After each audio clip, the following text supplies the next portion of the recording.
How to fix add music to status not showing on WhatsApp in iPhone 16e.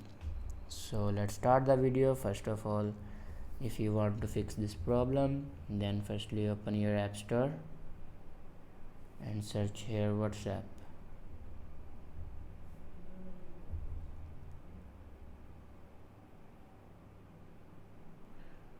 First of all, install this WhatsApp and then update your WhatsApp. If your WhatsApp doesn't update, then update your WhatsApp. After update your WhatsApp, your problem will be fixed. If it doesn't fix your problem, then open your settings and click on general. Now click on iPhone storage. Now scroll down and click on WhatsApp. Now here you can offload your WhatsApp app and reinstall it. After doing these steps, your problem will be fixed. I hope this video is helpful for you. Thanks for watching.